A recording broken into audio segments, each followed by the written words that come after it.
Once again, warm welcomes to you to our official YouTube channel of Mahatma Gandhi शिक्षण संस्थान का फिर आप सभी का स्वागत है हमारे इस ऑफिशियल YouTube चैनल पर। और today we are going to discuss over here about the chapter 2 civics, that is from standard, that is for standard 7, and this is day 4 videos। ये आज 4th classes है इस चैप्टर के बेटा। If you have not watched till now day 1, day 2, day 3, then you must have to go to my playlist and watch all the video, then you can understand it very easily। ये इस chapter का last video है। अब तक इस video को पूरा देखिएगा, लाइक शेयर और सब्सक्राइब करना ना भूलें। साथ में बेल आइकन होगी, उसको आप दबा लें ताकि हमारे सारे वीडियो का नोटिफिकेशन आपको जाता रहे। फिर भी अगर आपको कहीं से भी कोई प्रॉब्लम लगती है तो आप हमें कमेंट बॉक्स में कमेंट कर सकते हैं, और व्हाट्सएप से भी जुड़े हुए हैं, आप हमें कॉल कर सकते हैं, वहां से आप हमारा आंसर ले सकते हैं, हमसे डिस्कस कर सकते हैं। तो without wasting our time, we are going to start today's topic over here, and that is last for this chapter, social and economic equality। Chapters में तो पहले से पता ही था कि चैप्टर 2 सिविक्स में पिलर्स ऑफ डेमोक्रेसी है। इस पिलर्स ऑफ डेमोक्रेसी में चैप्टर का नाम क्या है बेटा? Social and economic equality. Social and economic equality में बेटा बहुत इंपॉर्टेंट है ये टॉपिक, बिकॉज कि ये सब जो भी चीज लोग पढ़े होंगे, जो भी बातें अब तक सीखा होगा, these all are part and parcel and pillars of democracy। उस सब के सब पिलर्स है, उस पर खड़ा है हमारा डेमोक्रेसी। अगर वो सब नहीं होती तो हमारी सोसाइटी में डेमोक्रेसी नहीं होती, मतलब इक्वालिटी नहीं होती, डिस्क्रिमिनेशन से बाहर नहीं निकला जाता, तो सिटीजन्स आपके इंटेलेक्चुअल्स नहीं होते, एनलाइटेन नहीं होती, पॉलिटिकल पार्टीज अच्छी नहीं होती, तो फिर पिलर्स मतलब डेमोक्रेसी नहीं रह जाती। तो सोशल एंड इकोनॉमिक इक्वालिटी भी होनी चाहिए। डेमोक्रेसी को अच्छे से चलाने के लिए एक कम्युनिटी में, एक डेमोक्रेटिक कम्युनिटी के लिए सोशल मतलब सोसाइटी, सामाजिक और इकोनॉमिक इक्वालिटी होनी चाहिए। सर सबसे पहले देखिए कि डेमोक्रेसी जो है based on the principle of equality and human dignity. Simple है कि हमारी डेमोक्रेसी जो है इक्वालिटी पर, प्रिंसिपल पर ही डिपेंड रहती है, मतलब समानता सबको, even the prime minister of India और the beggar who is begging into the train. एक भिखारी जो ट्रेन में भीख मांग रहा है और एक देश के राष्ट्रपति, दोनों के कॉन्स्टिट्यूशनल और फंडामेंटल राइट्स इक्वल है, दोनों की ह्यूमन डिग्निटी इक्वल है। बात समझ में आ रही है? उसी पर बेस्ड ही है democracy. Sir it's discriminated free.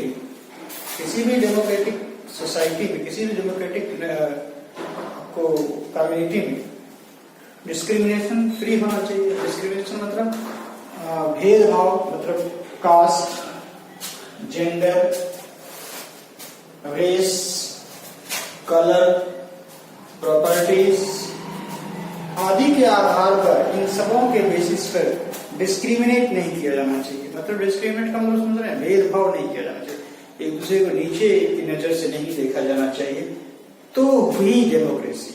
देखा जा रहा है तब तो डेमोक्रेसी कहां से है? तब तो उस केसेस में सबको इक्वल राइट्स ही नहीं मिल पाए, इसीलिए तो एक दूसरे को नीचे की नजर से देख रहा है। समझ में आ रहा है?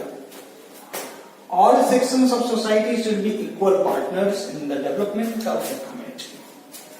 जितनी भी सोसाइटी में लोग हैं, वो हमारे चीफ से लेकर के हमारे एमएलए हों, हमारे एमपी हों, हमारे चीफ, गांव के चीफ हैं, हमारे स्टेट के चीफ हैं, हमारे नेशन के चीफ हैं, या हमारे आसपास रहने वाले कोई लोग हैं जो बहुत ऊंचे हैं, मतलब संपत्ति ज्यादा है, किसी के पास संपत्ति कम है, ये डजंट टेक एनी रिसोर्स, ये it has no any resource, ये कोई मैटर नहीं करता है, इक्वालिटी मैटर करता है।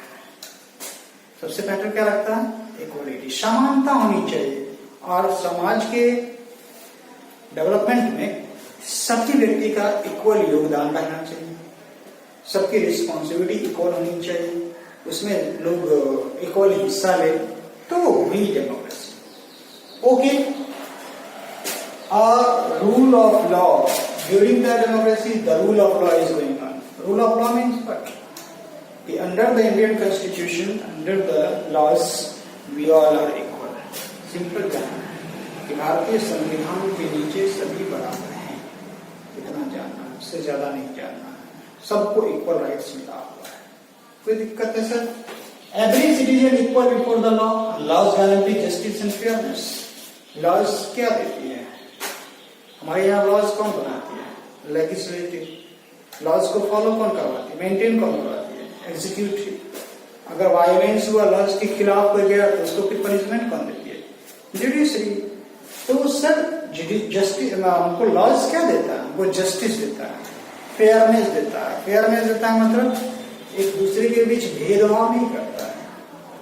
अभी हम कोर्ट में जाते हैं या फिल्म वगैरह देखते हैं, वहां देखते हैं काली पट्टी बंधी रहती है और हाथ में एक बैलेंस तराजू होता है, उसका इक्वल दोनों तरफ होता है ना, कि बिना कुछ भेदभाव किए हुए ही बराबर का रिजल्ट देगा, बराबर का जस्टिस देगा, उसी को कहते हैं इंडियन जस्टिस। यही है हमारा इंडियन कॉन्स्टिट्यूशन।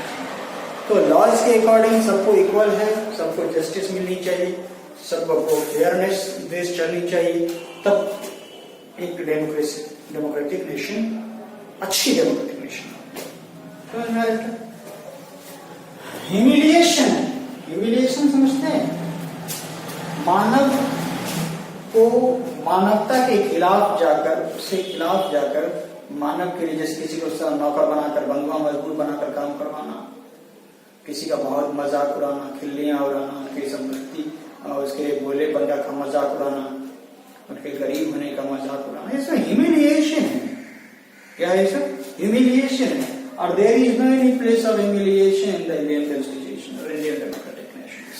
हमारा भारतीय डेमोक्रेसी में, भारतीय संवैधानिक व्यवस्था में या गणतांत्रिक व्यवस्था में या लोकतांत्रिक व्यवस्था में, इस डेमोक्रेसी में ह्यूमिलिएशन नाम की कोई गुंजाइश नहीं है। अगर है तो डेमोक्रेसी नहीं है, अगर है तो डेमोक्रेसी नहीं होना चाहिए। ओके, ह्यूमिलिएशन और clear violation of human dignity. Humiliation जो है किसी मानव के मानस पटल पर डायरेक्ट इम्पैक्ट करता है, जिसके कारण उसकी मानसिक संतुलन अच्छी नहीं रह पाती है। ह्यूमन डिग्निटी ये वायलेशन एक प्रकार का विवाद है, मतलब वो दंगा एक प्रकार का। ह्यूमन डिग्निटी एक whole value of democracy. Democracy भी, किसी भी डेमोक्रेसी का सोल होता है। सोल मतलब आत्मा, हृदय, कोर वैल्यू, मतलब जिस तरह फेफड़े होते हैं, मतलब जिस तरह धड़कनें धड़कती है ना, ऑरिकल वेंट्रिकल से, है ना, तो समझिए वही है ऑरिकल्स और वेंट्रिकल की तरह।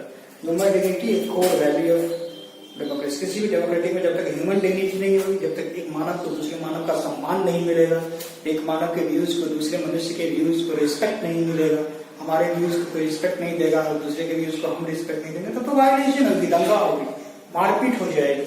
और जब मारपीट सब हो ही गया, दंगा हो ही गया, तो डेमोक्रेसी का क्या होना? कुछ नहीं। इसलिए ह्यूमन डिग्निटी का होना बहुत जरूरी होता है। ह्यूमन डिग्निटी का होना बहुत जरूरी। एनीवेज, इसके साथ साथ इकोनॉमिक इक्वालिटी भी होनी चाहिए। इकोनॉमिक इक्वालिटी में क्या होता है बेटा? कि यदि कोई गरीब है, उसको खाने का व्यवस्था करना चाहिए। अगर कोई अपॉर्चुनिटी मिल रही है, कोई काम है, इक्वल परसेंटेज मिलना चाहिए, वेजेज इक्वल मिलना चाहिए, उसके साथ कोई भेदभाव नहीं होना चाहिए। कास्ट के बेसिस पर, रेस के बेसिस पर, कलर के बेसिस पर या किसी अन्य जेंडर के बेसिस पर ऐसा डिस्क्रिमिनेशन नहीं होना चाहिए। समझ में आ रहा है? ओके। अनटचेबिलिटी, ये तो बहुत पनिशेबल है बेटा, पनिशेबल ऑफेंस। आज भी हमारे Indian constitution part 3 section 3 article 17 में दिया हुआ, फंडामेंटल राइट्स में दिया हुआ। चलिए फंडामेंटल राइट्स आर्टिकल 14 से लेकर आर्टिकल 32 तक तो फंडामेंटल ही राइट है। अब सब बात कहां किया जाएगा? सेक्शन 3 में किया जाएगा। सबसे अच्छा काम की जाएगी सेक्शन 3 में। अनटचेबिलिटी मतलब छुआछूत, ये पनिशेबल है, नहीं करना चाहिए। अगर करता है तो उसके खिलाफ लोग आवाज उठा सकते हैं। और it is given in the Indian constitution that is under section 3 मतलब पार्ट 3 आर्टिकल 17 में हमारे फंडामेंटल राइट्स दिया हुआ है। कोई दिक्कत बेटा? तो समझ में आ रही होगी, आशा है कि आपको ये चैप्टर समझ में आई होगी। और फिर भी आपको कहीं से भी कोई दिक्कत है तो बेटा कमेंट बॉक्स में जाए और कमेंट करें। आपको जो टॉपिक जो समझने में दिक्कत है आप हमें फिर से भेजें, मैं उसे फिर से समझाने की कोशिश करूंगा। मैं भरपूर कोशिश करूंगा कि आप घर बैठे बहुत सारी चीजों को समझ जाएं, ताकि फॉर फ्यूचर आपको बहुत ज्यादा प्रॉब्लम का सामना नहीं करना पड़े। आप कमेंट बॉक्स में जाकर कमेंट कीजिए, आपके कमेंट का हमें बेसब्री से इंतजार है। मिलते हैं आपसे हम नेक्स्ट वीडियो में और नए क्लास के साथ। और यहाँ ये कमेंट कीजिएगा कि इसके बाद हम ज्योग्राफी आपको पढ़ा दें या हिस्ट्री पढ़ा दें। आप कमेंट जरूर कीजिएगा, हम आपको उसी चैप्टर के साथ आपके बीच चले आएंगे। तब तक को यहीं रुकते हैं, मिलते हैं आपसे नेक्स्ट वीडियो में। Thank you.